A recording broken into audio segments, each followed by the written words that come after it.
9 volt से लेकर 12 volt पर चलने वाला एक डीसी मोटर को चलाकर देख रहा हूँ, तो काफी बढ़िया यहाँ पर घूम रहा है। तो गाइस इस एडाप्टर को आप भी आसानी से घर पर बना सकते हो काफी कम पैसे में, क्योंकि इसके अंदर का जितना भी कंपोनेंट है वो लगभग 10 रुपए के अंदर आपको किसी भी इलेक्ट्रॉनिक शॉप पर मिल जाएगा। फटाफट इसे बना लेते हैं। सबसे पहले 1N4007 नंबर का 4 डायोड ले लेना है और इन चारों डायोड में से 2 डायोड को सबसे पहले लेना है और इन दोनों डायोड का जो 2 सफेद वाला दाग दिख रहा है इस साइड का जो दोनों लेग है इस तरीके से आपको दोनों को एक साथ मिलाकर इस तरीके से मोड़ लेना है। इसके बाद बाकी जो 2 डायोड है उसको आपको लेना है और इन दोनों डायोड का जो ब्लैक कलर का साइड है उस साइड का जो 2 लेग है उसको आपको आपस में मिला लेना है। तो यहाँ पर इस साइड का सफेद वाला कलर है और इधर जो है पूरा ब्लैक है, तो इन दोनों लेग को इस तरीके से आपस में टाइट करके जोड़ लेना होगा। तो यहाँ पर ये 2 पेयर बन चुके हैं, अब इन दोनों पेयर को आपस में इस तरीके से जोड़ लेना होगा। तो यहाँ पर एक डायोड का ब्लैक साइड और एक का सफेद साइड इस तरीके से आपको जोड़ना होगा दोनों साइड को। तो अच्छे से यहाँ पर आपको टाइट करके मोड़ लेना है और उसके बाद सभी जॉइंट को अच्छे से यहाँ पर सोल्डिंग कर देना है। तो फटाफट मैं यहाँ पर फोल्डिंग कर लेता हूँ इसे कुछ इस तरीके से। तो कुछ इसी तरीके से आपको भी बढ़िया से चारों जॉइंट को सोल्डिंग कर लेना है और उसके बाद ये जो एक्स्ट्रा लेग है इसे हमें काट कर हटा देना है। तो कटर की मदद से फटाफट से इसको काट लेते हैं। तो यहाँ पर ये चारों डायोड का ब्रिज कनेक्शन हो चुका है। अब हमें ये 105J 400 वोल्ट का एक पीएफ कैपेसिटर लेना है। अब इस पीएफ कैपेसिटर को हमें इस डायोड के इस पॉइंट पर कनेक्ट करना है जहां पर एक डायोड का ब्लैक साइड जुड़ा हुआ है और एक का सफेद साइड जुड़ा हुआ है। तो उसी पॉइंट पर हमें इस कैपेसिटर को जोड़ देना है। अब हमें लेना है एक 1 मेगा ओम का रेजिस्टेंस और इस रेजिस्टेंस को हमें इस पीएफ कैपेसिटर के बीच में लगा देना है। कुछ इस तरीके से आपको सोल्डिंग कर देना है। इसके बाद गाइज आपको एक 100 ओम 2 वाट का रेजिस्टेंस ले लेना है, लेकिन मेरे पास ये 22 ओम का रेजिस्टेंस पड़ा हुआ था तो मैं इसी को लगा दे रहा हूँ। 100 ओम का मेरे पास अभी नहीं है। तो ये जो रेजिस्टेंस है कैपेसिटर के इस पॉइंट पर सोल्डिंग कर देना है। ये रेजिस्टेंस फ्यूज के जैसा काम करेगा। अगर आपका सर्किट में हाई वोल्टेज आ जाता है तो सबसे पहले रेजिस्टेंस खराब हो जाएगा और बाकी कंपोनेंट आपका बच जाएगा। तो यहाँ पर हमें इस सर्किट को इस डायोड का इस पॉइंट से और ये जो रेजिस्टेंस का पॉइंट है यहाँ से हमें एसी इनपुट देना पड़ेगा और बाकी जो 2 डायोड का पॉइंट है यहाँ से हमें 12 वोल्ट आउटपुट मिलेगा। इसके बाद गाइज आपको एक 2 पिन एसी जैक ले लेना है और इस जैक को खोलकर आपको ये जो 2 पिन है इसको आपको निकाल लेना है। इसके बाद इन दोनों पिन को हमें इस सर्किट बोर्ड का जहां से एसी इनपुट देंगे तो उसी पॉइंट पर इस दोनों पिन को सोल्डिंग कर देंगे डायरेक्ट कुछ इसी तरीके से। ये जो दोनों पिन है इस पर आप छोटे छोटे नट देख रहे हैं, इसी नट के साथ हम सोल्डिंग करेंगे। तो यहाँ पर एक को फटाफट रेजिस्टेंस के साथ जोड़ देते हैं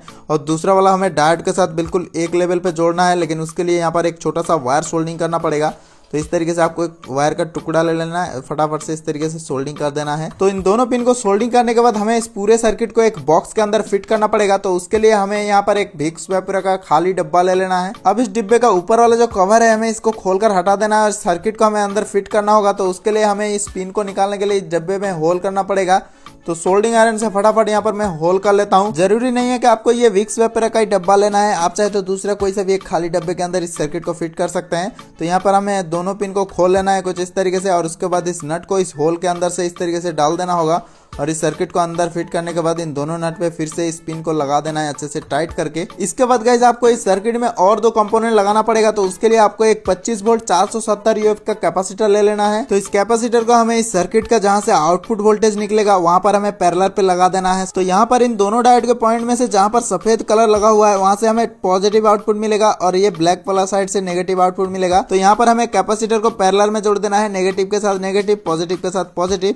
तो चलिए फटाफट सोल्डिंग कर लेते हैं वायर से। तो यहाँ पर मैं नेगेटिव पॉइंट पर ब्लैक कलर का वायर सोल्डिंग कर दे रहा हूँ और पॉजिटिव पॉइंट पर ये रेड कलर का वायर सोल्डिंग कर दे रहा हूँ। कुछ इसी तरीके से आपको अंदर से बढ़िया से सोल्डिंग करके कनेक्शन कर देना होगा। लेकिन गाइस अभी भी इस सर्किट में से हमें 12 वोल्ट प्रॉपर नहीं मिलेगा, उसके लिए आपको एक 12 वोल्ट का जीना डायोड लगाना पड़ेगा। इस डायोड पर जिस साइड पे ब्लैक कलर का लाइनिंग है उस साइड को आपको पॉजिटिव के साथ जोड़ना पड़ेगा। तो इस डायोड को आपको पैरेलल में कनेक्शन करना होगा। तो यहाँ पर मैं डायोड का नेगेटिव पॉइंट को कैपेसिटर के नेगेटिव पॉइंट पर जोड़ दे रहा हूँ और पॉजिटिव साइड को पॉजिटिव पर, और उसके बाद आपको एक वायर लेना है इस तरीके का और इस कैपेसिटर का नेगेटिव पॉइंट पर ब्लैक कलर को जोड़ देना है और पॉजिटिव साइड पर रेड कलर को जोड़ देना है। तो इस तरीके से वायर को कनेक्ट कर देना है। इसके बाद इस वायर को बाहर निकालने के लिए आपको यहाँ पर एक छोटा सा होल कर देना होगा सोल्डिंग आयरन से। तो गाइज यहाँ पर आपको सभी अंदर का जो कनेक्शन है ध्यान से देख लेना होगा, क्योंकि आपस में टच नहीं होना चाहिए, नहीं तो शॉर्ट सर्किट की वजह से ये पूरा सर्किट जो है खराब हो सकता है। इसके बाद आपको एक रेड कलर का एलईडी ले लेना है और उस पर आपको एक 1 किलो का रेजिस्टेंस लगा देना है और इस एलईडी को हमें यहाँ पर 12 वोल्ट पर कनेक्ट कर देना होगा डायरेक्ट। तो यहाँ पर ये एलईडी इंडिकेटर का काम करेगा। तो अब हमें इसका ऊपर वाला कवर को हमें लगा देना होगा। तो यहाँ पर मैं एलईडी के लिए एक होल कर लिया हूँ और ये आउटपुट वायर को निकालने के लिए यहाँ पर मैं एक होल किया हूँ और इन दोनों वायर को इस होल में से आपको बाहर निकाल लेना है कुछ इस तरीके से। इसके बाद इसका ऊपर वाले कवर को हमें अच्छे से यहाँ पर फिक्स कर देना होगा। तो फटाफट से मैं इस कवर को लगा देता हूँ। लेकिन गाइस आपको यहाँ पर एक बार अंदर अच्छे से देख लेना होगा, क्योंकि अंदर जो है 220 वोल्ट एसी आएगा। तो उसके चलते आपको सभी जॉइंट को जो है सेपरेट रखना पड़ेगा। तो वायर कहीं पर टच वगैरह नहीं रखना है, अंदर से बढ़िया से देखने के बाद इस कवर को लगा देना होगा। तो गाइस अब इस वायर में से हमें हमें 12 वोल्ट डीसी आउटपुट मिलेगा। तो चलिए अब इस एडेप्टर को मैं एसी पर कनेक्ट करके आपको दिखा देता हूँ।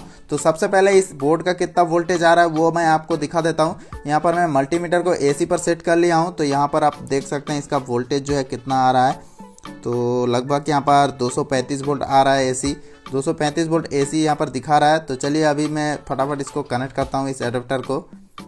तो यहाँ पर मैं जैसे ही इसको कनेक्ट करता हूँ और स्विच को मैं ऑन किया हूँ तो देख सकते हैं रेड लाइट जल चुका है। तो मतलब ये अडेप्टर जो है प्रॉपर काम कर रहा है। तो यहाँ पर मैं इसका आउटपुट वोल्टेज कितना आ रहा है वो भी मैं दिखा देता हूँ। तो मल्टीमीटर को मैं डीसी पर सेट कर लिया हूँ।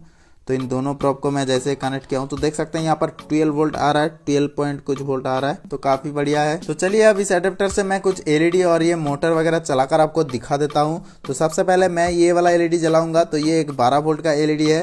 तो इस तरीके से मैं फटाफट कनेक्ट कर देता हूँ। तो गाइस देख सकते हैं ये जो एलईडी है काफ़ी अच्छे से ग्लो कर रहा है। यहाँ पर आपको नेगेटिव पॉजिटिव जो है ध्यान से लगाना पड़ेगा। तो ये देख सकते हैं काफ़ी अच्छे से जल रहा है ये एलईडी। तो चलिए अभी मैं ये एलईडी स्ट्रिप जो है ये एक 12 वोल्ट का एलईडी स्ट्रिप है, इसको मैं जलाकर आपको दिखाता हूँ। तो चलिए फटाफट से इसका दोनों वायर जो है मैं जोड़ लेता हूँ। तो देख सकते हैं काफी अच्छे से ये जल रहा है, काफी ज्यादा ब्राइटनेस है। गाइस हमें एक भाई ने कमेंट किया था कि भाई आप एक स्ट्रिप लाइट डायरेक्ट एसी पर चलाकर दिखाओ। गाइस ये जो 12 वोल्ट का स्ट्रिप लाइट है डायरेक्ट एसी पर हम लगाएंगे तो सिर्फ इसमें से धुआं निकलेगा, लाइट बिल्कुल भी नहीं निकलेगा। तो आपको इस एलईडी स्ट्रिप लाइट को जलाने के लिए इस तरीके का एक एडेप्टर बनाना पड़ेगा 12 वोल्ट का। तो अब गाइस आपको मैं ये कूलिंग फैन चलाकर दिखा देता हूँ। ये 12 वोल्ट का कूलिंग फैन है। तो फटाफट से इसका वायर जो है कनेक्ट कर देते हैं। तो यहाँ पर मैं जैसे इसका वायर जो है कनेक्ट किया हूँ तो देख सकते हैं ये घूमना स्टार्ट हो चुका है। तो काफी अच्छे से यहाँ पर जो है घूम रहा है ये। यहाँ पर गाइज आपको मैं एक बात क्लियर बता देता हूँ, इस एडेप्टर से आप ज्यादा हेवी लोड नहीं चला सकते हैं क्योंकि ये एडेप्टर जो है काफी कम एम्पियर का है। हाँ आपको अगर एक छोटा एलईडी जलाना होगा तो 12 वोल्ट का वहां पर आप इसे यूज कर सकते हैं, या फिर एक कूलिंग फैन चलाना होगा तो वहां पर भी आप इसे यूज कर सकते हैं।